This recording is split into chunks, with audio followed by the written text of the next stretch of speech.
Quando achei que iria a uma simples festa de casamento para celebrar o amor de uma amiga de longa data, acabei testemunhando a noiva e meu padrinho trocando juras de ciúmes e promessas secretas, revelando um triângulo amoroso que ninguém imaginava existir entre eles e quebrando a confiança de todos os convidados. Eu saí de casa naquela tarde de sábado, com a sensação gostosa de quem reúne as melhores memórias, com o propósito de criar outras novas. A Letícia, minha amiga desde a faculdade, convidara para ser madrinha de seu casamento com o Paulo, um cara tão gentil que parecia ter saído de um conto de fadas. Eu vestia um terno azul escuro, cachecol leve, sapato engraxado. No banco de passageiros, meu padrinho de casamento, o Lucas, ajeitava o paletó com a seriedade que eu jamais vira nele, mesmo depois de tantas histórias juntos. Ele era meu melhor amigo desde os tempos de colégio. Confidências, brigas de bar, viagens improvisadas. Imaginei que aquele sábado seria mais um capítulo de celebração e alegria. A cerimônia aconteceria num sítio elegante nos arredores da cidade. Vasto jardim de magnólias, orquídeas penduradas em árvores, caminhos de pedra iluminados com tochas. Quando chegamos, percebi que a Letícia estava radiante, vestida num branco perolado que realçava o sorriso dela. O Paulo, nervoso, enxugava as mãos com lenço. Nos cumprimentamos, trocamos abraços, e eu senti o coração apertar de felicidade por estar ali. Lucas me deu um tapinha no ombro, murmurando: "Vai ser inesquecível, cara." Eu concordei, imaginando votos comoventes, música ao vivo, brinde emocionante. Na hora da entrada dos padrinhos, percebi um detalhe. Letícia e Lucas trocavam olhares rápidos, discretos, quase imperceptíveis por quem não prestasse atenção. Era como se eles dividissem um segredo apenas entre os dois. É nervosismo, pensei. Coisa de gente próxima tentando apoiar a noiva. Sorri para disfarçar e segui até meu lugar ao lado dela. A cerimônia transcorria lindamente. Música suave de violino, as palavras do celebrante falando sobre cumplicidade e companheirismo. Eu me emocionei quando ela segurou a mão do Paulo com tanta força que parecia querer fundir as almas. Mas quando foi a vez de Letícia olhar nos olhos do meu padrinho para agradecer o apoio, algo saiu do script. Ela desviou o olhar para Lucas, e por um instante a expressão dela foi de ternura e desejo, não de irmã ou melhor amiga. O tom de voz dela falhou, e Lucas a amparou com um toque no cotovelo que ultrapassava o cuidado ordinário de um padrinho, soando mais como um gesto de amante. Meu estômago virou nós. Deveria ter sido apenas um apoio fraternal, mas o toque parecia combinar com a troca de olhares um segundo antes. Terminado o ritual de alianças, nos dirigimos ao salão de festas. Paredes de vidro que davam para um lago, pilares brancos adornados por rosas inglesas e uma iluminação que mesclava velas flutuantes e luzes amarelas difusas. Eu sentava à mesa central, perto dos noivos, conversando com velhos conhecidos. A comida era farta, risadas brotavam por todos os cantos. Mas eu sentia um peso no peito, como se carregasse um segredo. O Lucas evitava segurar o meu olhar, desviava o rosto quando eu levantava o copo para brindar. Cada vez que eu olhava em direção à pista de dança, via Letícia e ele próximos demais, sussurrando algo que eu não ouvia, mas via o movimento dos corpos se inclinando muito próximo. Eu tentei ignorar, buscar distração. Desfilei o olhar pelos convidados, revivi a lembrança de quando Letícia foi meu suporte depois de um término, de quando Lucas me ajudou a pagar o conserto do carro em emergência. Pensei que talvez eu estivesse lendo demais naquelas expressões, até que, no momento da dança dos noivos, ouvi um ruído seco na porta lateral que levava ao jardim. Fui verificar, ansioso por um cigarro ou ar fresco, mas encontrei apenas um corredor vazio. No chão, no tapete persa, um envelope branco, sem remetente. Peguei, abri com cuidado e encontrei duas fotografias. Em ambas, Letícia e Lucas de costas, abraçados num bosque. Vejam só, rindo como namorados em lua de mel. E uma terceira foto onde ela encostava o rosto no pescoço dele, olhos fechados. Meu mundo virou um turbilhão. Segurei o envelope contra o peito, como quem segura um coração que está prestes a explodir. De repente, a música soou mais alta, as vozes pareciam sumir. Voltei ao salão, mas não consegui encarar Letícia e muito menos Lucas. Sentei-me numa mesa isolada, o pulso acelerado.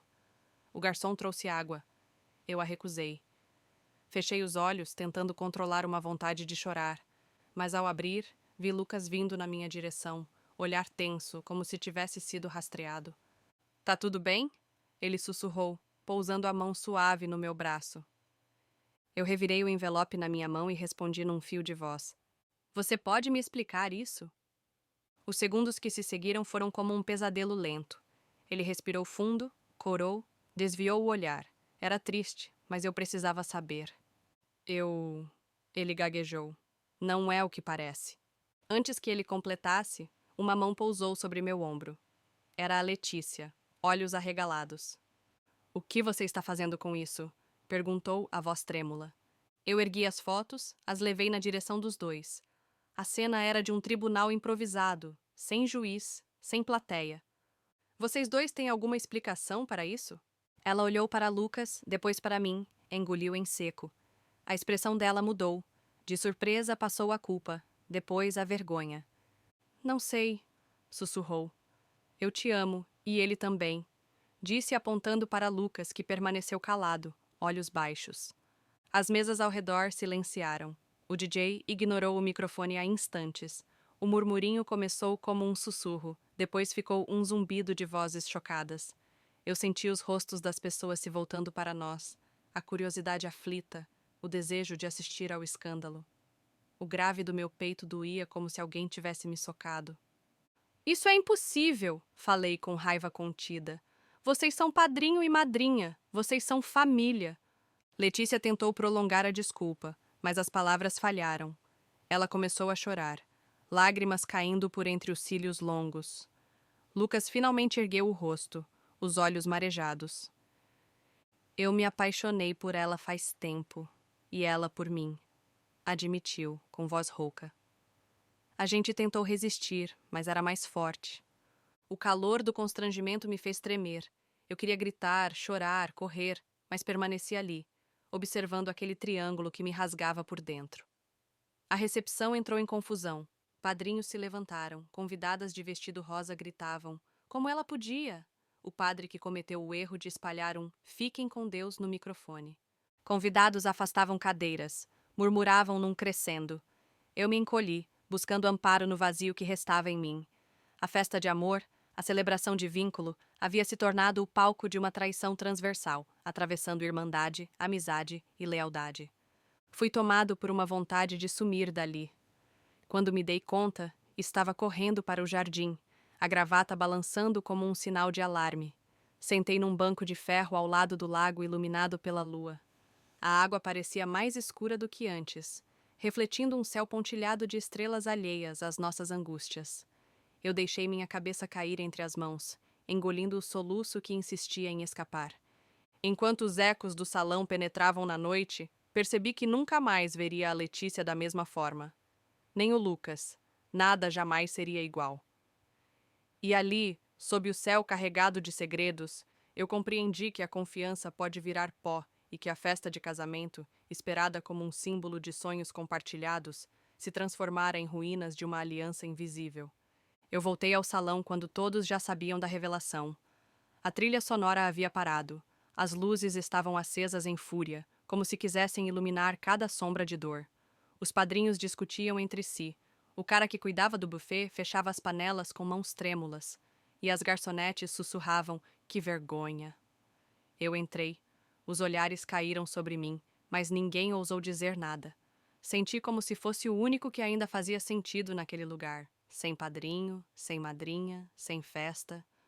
Fui até o microfone abandonado, peguei-o sem cerimônia e disse, com a voz ainda firme, apesar do tremor: eu sou o melhor amigo da noiva. Também sou padrinho. E, a partir de agora, condeno qualquer mentira, qualquer traição, a começar aqui, neste momento. O silêncio foi absoluto. Então, bati 3 vezes no microfone e deixei-o no suporte, abandonando o palco improvisado. Alguns convidados aplaudiram, outros viraram a cara. Não me importei. Caminhei até o banco do pianista e pedi para ele tocar algo suave. Ele assentiu, balançou a cabeça, e a melodia de Fix You, do Coldplay, começou a ecoar nas caixas de som. Voltei ao jardim e sentei-me à beira do lago.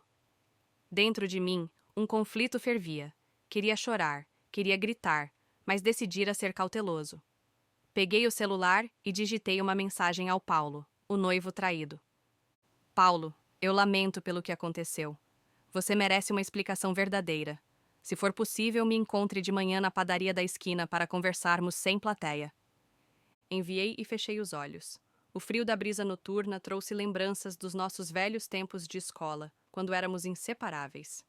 Eu, ele, Letícia e Lucas formávamos um quarteto unido por risadas e confidências, e de repente, tudo aquilo parecia ter sido construído numa mentira. Noite adentro, ninguém apareceu. Eu caminhei de volta ao apartamento que alugara para a ocasião, engoli a carcaça de felicidade que restava. Passei horas acordado, lembrando de cada abraço, de cada promessa de amizade eterna, de cada conta comigo, que agora soavam vazias. Na manhã seguinte, encontrei Paulo sentado no mesmo banco de floreira onde eu aguardara. Ele estava abatido, o terno amarrotado, as mãos segurando uma xícara de café que esfriava rápido demais. Quando me viu, ergueu o olhar, e ali vi minha própria tristeza refletida. Obrigado por vir, ele disse, a voz embargada. Eu precisava entender o que realmente aconteceu. Contei tudo: as fotografias, o envelope misterioso, o olhar cúmplice, a confissão diante de todos. Aquilo era mais do que infidelidade, era mais do que amizade traída. Era um golpe na essência da confiança. Eu casei com a Letícia porque achei que nosso vínculo era forte, ele falou, enxugando uma lágrima. Mas ela me ama? Ela ama você? Eles amam um ao outro? A pergunta ficou suspensa no ar como um nó que não se desfazia. Eu também não tinha resposta. O que parecia um triângulo amoroso era, na verdade, uma teia de lealdades trocadas. Letícia amava Lucas, Lucas amava Letícia, e nós dois achávamos que éramos imunes a surpresas. Decidimos conversar com ela. Voltamos juntos ao salão, agora deserto, mesas empilhadas, restos de bolo nas bandejas. Ela nos aguardava na pista de dança vazia, o véu ainda preso no cabelo, o vestido amassado. Quando nos viu, pareceu ter a bula de nosso sofrimento em cada movimento. Eu sinto muito, murmurou, lutando contra o choro. Eu nunca quis te magoar, Paulo, mas não podia fugir do que meu coração sentia. Ele a olhou, olhos vermelhos, mas ergueu a voz com serenidade contida. Eu merecia uma escolha, Letícia. Não mentiras disfarçadas de votos. O silêncio voltou, dessa vez com peso diferente. Um silêncio de reprovação e também de tristeza compartilhada. A cada segundo que se passava, eu sentia as tábuas da ilusão se quebrando sob meus pés. Algo dentro de mim se partia, mas também se renovava. O reconhecimento de que não sou invulnerável, que a vida prega peças imprevisíveis. Dias depois, o casamento foi oficialmente cancelado. A família da noiva se dividiu em apoio ao filho traído. Muitos convidados pediram reembolso aos buffets, e o sítio ficou marcado para sempre como o palco de uma tragédia moderna. Paulo voltou para a casa dos pais, Letícia foi morar em um apartamento alugado, e Lucas desapareceu sem deixar rastro, construindo um silêncio que pesava mais do que 1000 explicações. Eu, por minha vez, decidi absorver cada lição dolorosa. Reforcei meu conceito de amizade, de amor, de confiança. Aprendi que por mais que alguém se agrade-lhe de íntimo, é preciso guardar uma fresta de dúvida, não por desconfiança cega, mas por autocuidado. Hoje, escolho as pessoas ao meu redor com mais critério, sem deixar de ser generoso, mas sem entregar as chaves do meu coração sem reserva. Se me perguntarem se eu voltaria a ir a um casamento, eu diria que sim, mas com os olhos mais atentos, o coração mais blindado e a certeza de que, por trás do véu branco, podem habitar segredos que jamais sonhamos existir.